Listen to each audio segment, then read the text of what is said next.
Hello and welcome to the Frostburg Experience. I'm Alex Serrano.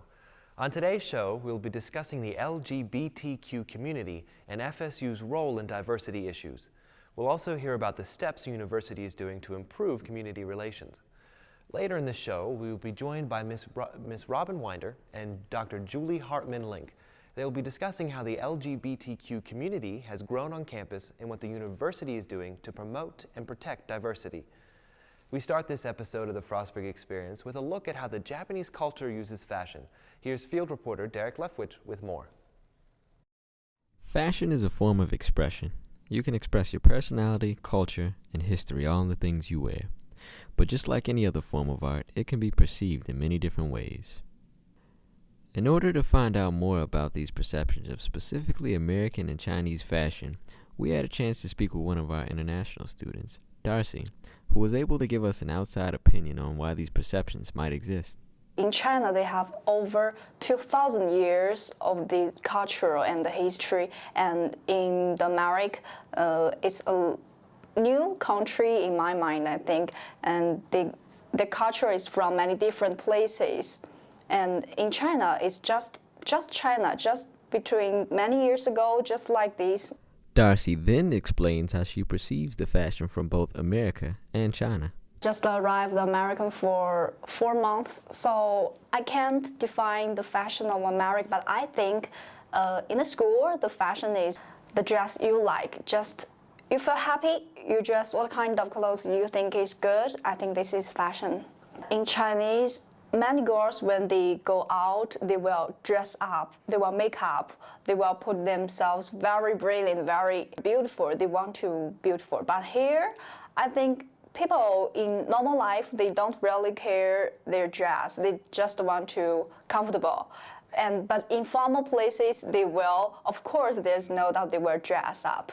And finally, Darcy explains the importance of dressing differently. It's very important to dress different because we have different cultural and different many things, different education. We should have different dressing, and different dressing is a symbol that you come from different places, and think it's very important.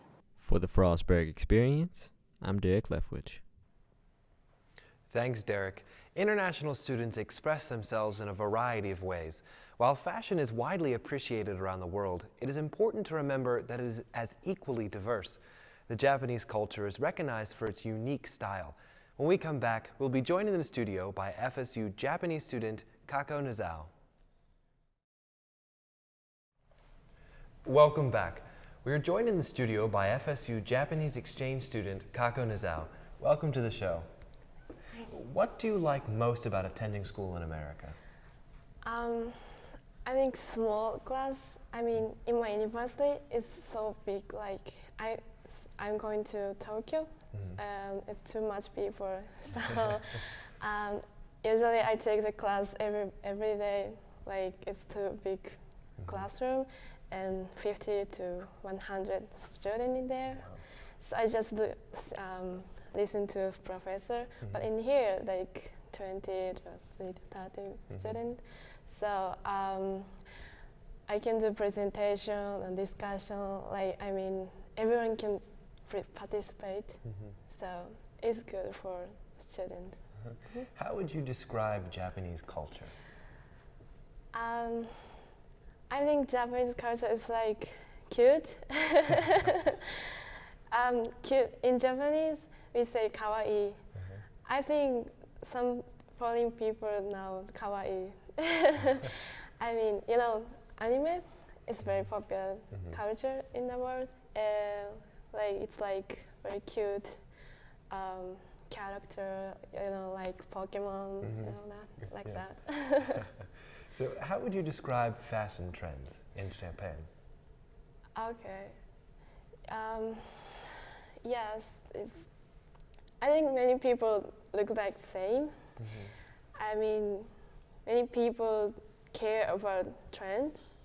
So, yes, everyone like reading fashion magazines and TV or drama, everything. But that's why everyone looks like the same fashion, and you know what I mean. So what do you think is the biggest difference between the Japanese and American fashion? I think American doesn't care about others too much compared with Japanese, because we always care about others. That's why we wear the same clothes, looks like same. When here, everyone don't care about others. Also, I think they enjoy having fun fashion by themselves. What styles do you prefer to wear? I like everything. Like sometimes I do like European style, but I like American, like California girls and New York style, and also I like Japanese style. So I always, when I go to shopping, I choose like many things, and I like mixing style. Yeah. Well, thank you for sharing your thoughts on Japanese culture and fashion trends. Now let's take a look at Spectrum, an FSU organization focused on providing a safe space for students on campus. Their goal is to also raise awareness of current issues regarding the LGBTQ community. Here's Abby Rigney with more. Happy National Coming Out Day. In 2015, the U.S. Supreme Court ruled that the U.S. Constitution guarantees the right for same-sex couples to marry in all 50 states. Over the years, many colleges and universities have been developing more organizations for the LGBT community. Frostburg State University has an organization called Spectrum. The club has worked tirelessly to bring an open and accepting atmosphere to FSU. They strive to provide a safe space for everyone on campus, to promote equality for everyone, and to make a positive impact on the Frostburg community for LGBTQ students, faculty, and youths. I spoke with club member Jessie Anderson to learn a little bit about her experiences with Spectrum. I think it's a great club. Like, I have so much fun here. I've made so many friends, and I think it really helps people on the campus connect with, it's really accepting too of anything. So even if you're straight, you can come to this club and feel welcomed.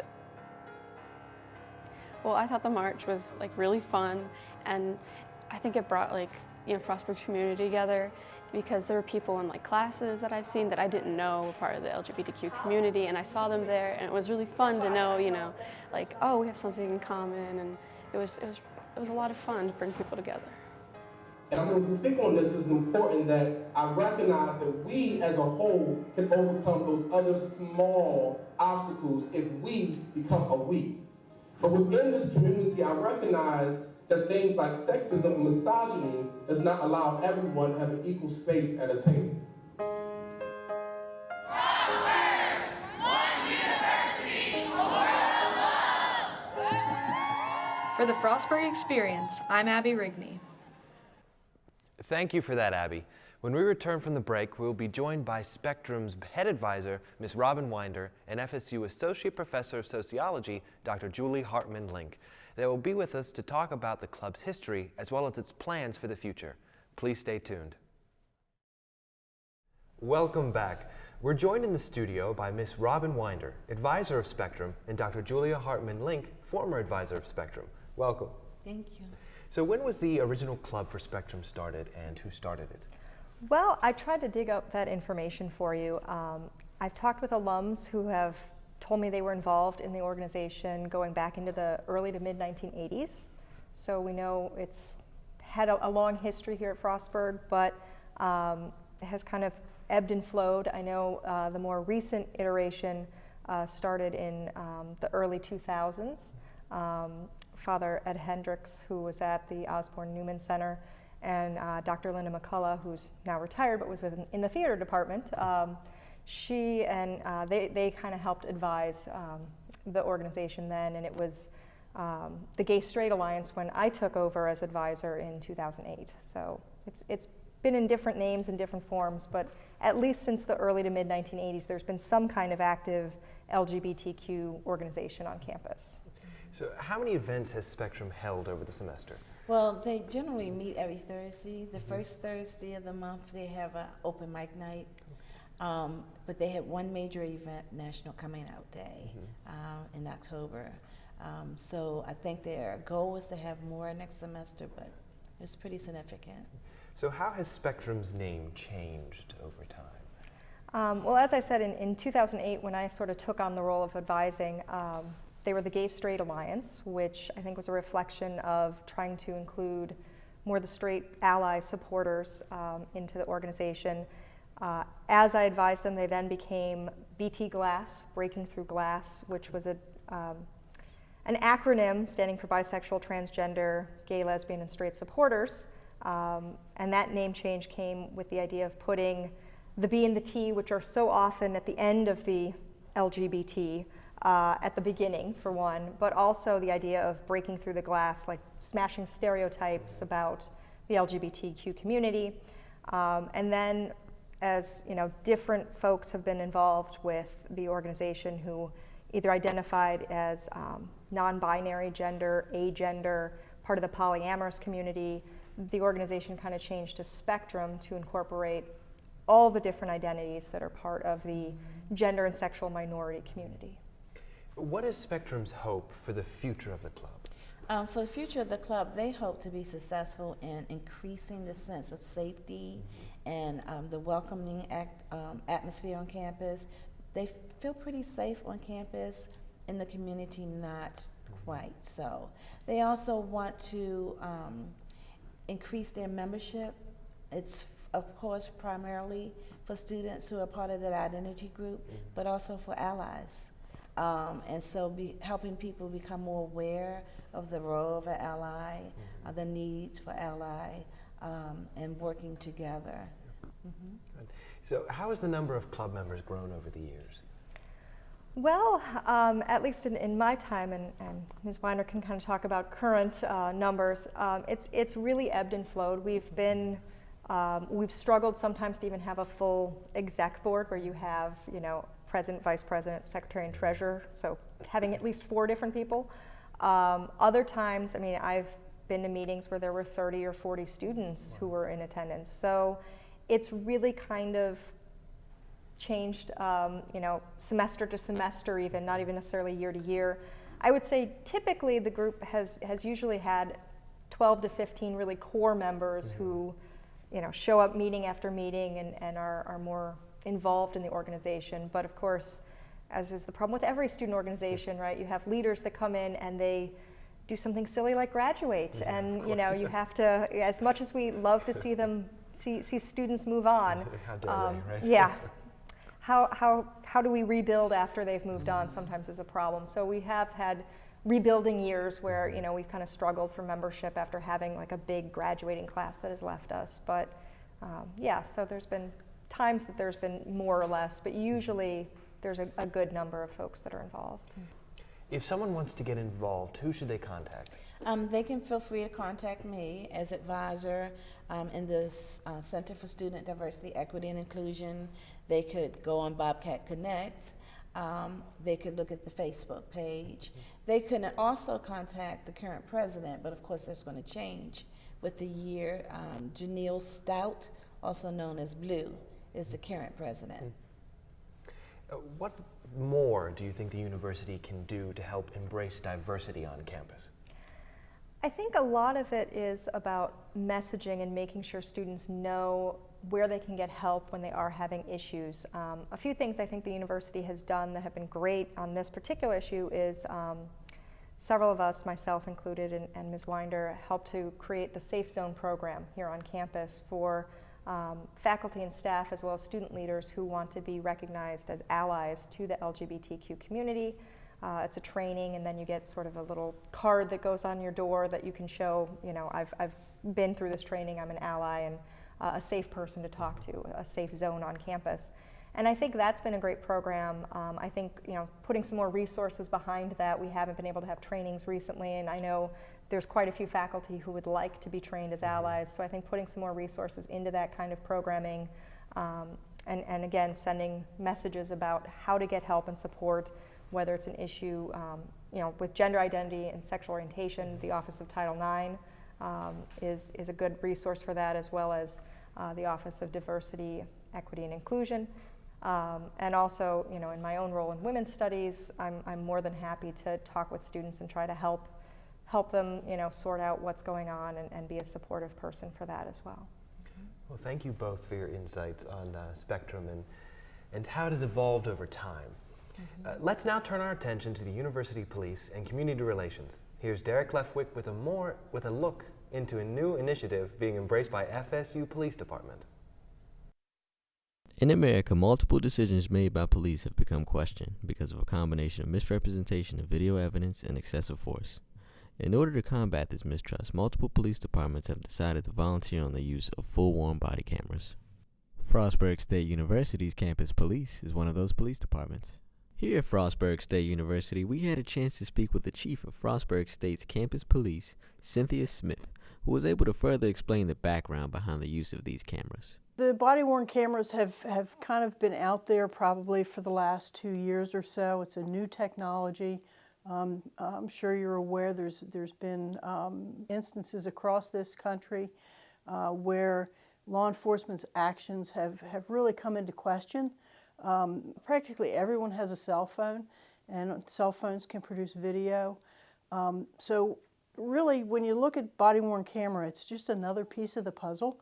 It's a piece of video that comes from an officer's perspective, or multiple officers if you have multiple officers on a scene. They're never going to provide all of the answers, but it's just another piece of the puzzle.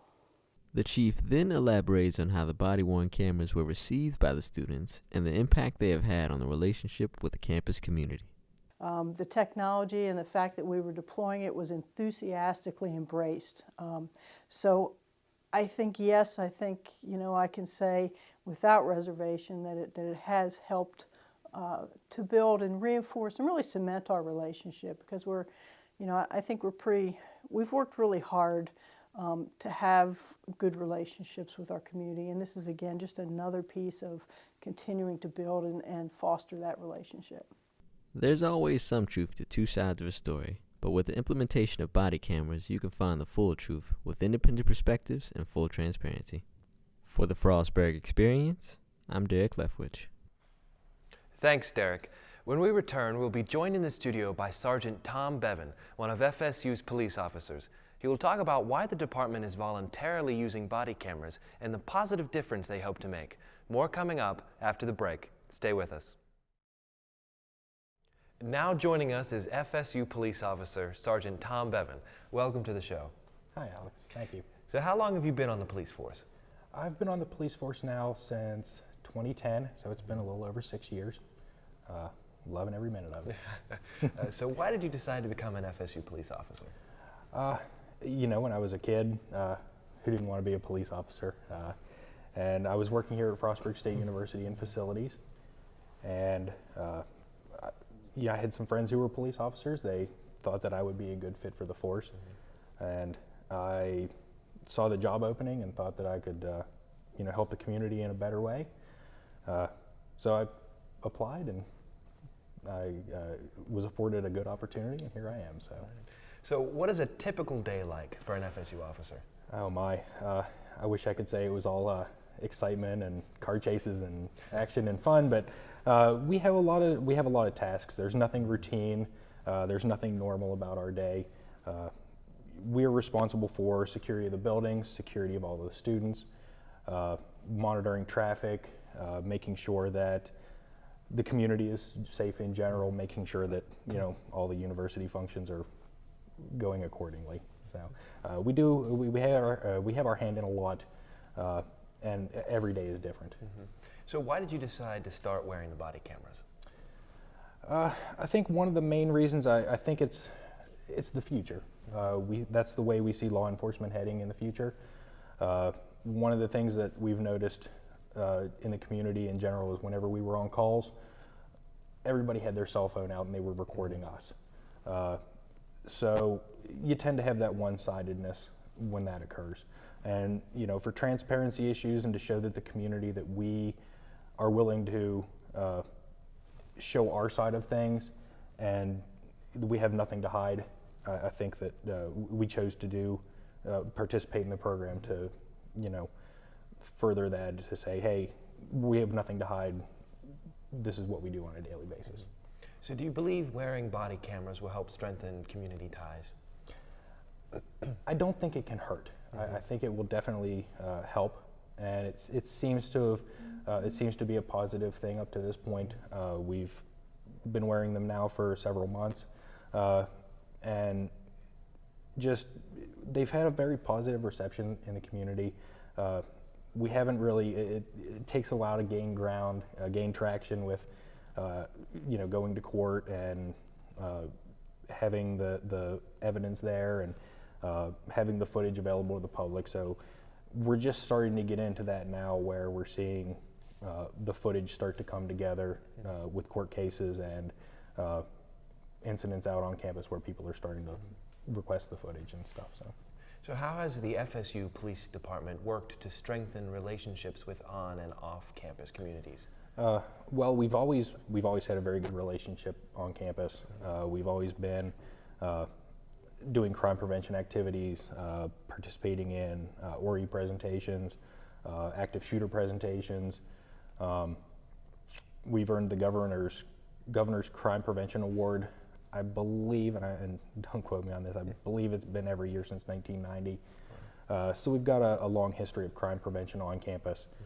Several years ago, we started doing the concurrent jurisdiction agreement with Frostburg City Police, where we started patrolling some of the off-campus areas. Part of what we did with that was to do knock and talks with locals as well as students who were residing off campus, just to strengthen those ties, just to let them know that the police are around, we're keeping an eye on things, we're trying to make sure everybody's safe. Thank you for joining us and sharing your thoughts on police and community interactions. That's all the time we have for today's show. A special thank you to Kako Nazau, Ms. Robin Winder, Dr. Julia Hartman-Link, and Sergeant Tom Bevan for joining us today and sharing their knowledge on fashion, the LGBTQ community, and police relations. Thank you also to our field reporters Abby Ringney and Derek Lefwich for their special reports. I'm Alex Serrano. Thank you for joining us, and be sure to catch the next episode of the Frostburg Experience.